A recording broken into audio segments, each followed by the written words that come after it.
So mga tol, alam na nga po ng karamihan na right straight at left hook ang binato ni Janrel Casimero, kung kaya't bumagsak sa pangalawang beses itong si Saul Sanchez sa laban nila na ginanap sa Yokohama, Japan kahapon.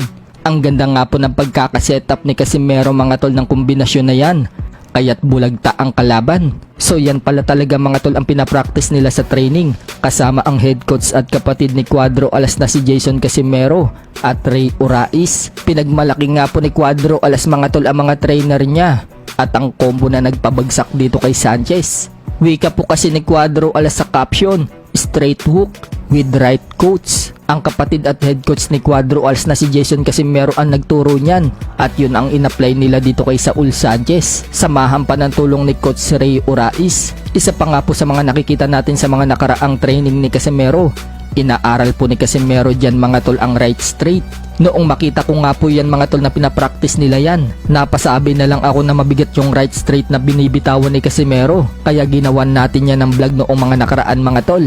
At sinabi natin na mukhang right straight ang inaaral ni Casimero. At yun ang gagamitin para tapusin itong si Sanchez. So hindi nga po tayo nagkamali mga tol, dahil ilang segundo na lang bago matapos ang round 1, isang right straight ang tumama dito kay Sanchez na nagpaalog sa tuhod niya. Kaya pumagit na ang referee para itigil na ang laban. Uy! Uy! Uy! Ay! Oh!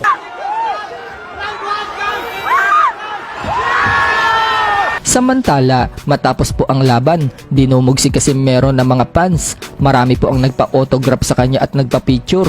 Isang patunay lang yan mga tol na sikat pa rin talaga si Casimero. Hindi rin natin mapagkakaila mga tol na trending din sa social media si Casimero ngayon. Marami po kasi ang gumagawa ng reaction video sa pagkapanalo niya sa Japan. Kinongrats naman si Casimero mga tol ni 2020 Tokyo Olympic silver medalist Carlo Paalam. Wika ni Paalam mga tol sa post niya, kaya idol talaga kita. Ano mga bashers, congratulations sa'yo Idol Cuadro Alas, it's my boy. Sa kabilang banda naman mga tol, Canelo Alvarez at Naoya Inoue nakuha na ng litrato na nasa iisang boxing event. Kahapon nga po yan mga tol, napalaban po kasi dyan ang kapatid ni Naoya Inoue na si Takuma Inoue. Subalit bigo po itong si Takuma Inoue na madepensahan ng kanyang WBA bantamweight belt. Tinalo po siya ng kapwa Hapon na si Seiya Tsutsumi at naagawan po siya ng titulo. Habang si Canelo mga tol, kaya pala nandyan sa Japan, sinamahan niya ang head coach niyang si Eddie Reynoso para suportahan ang bata ng trainer niya na napalaban sa card na yan, na si Christopher Rosales ng Nicaragua. Napalaban nga po yan sa World Championship mga tol.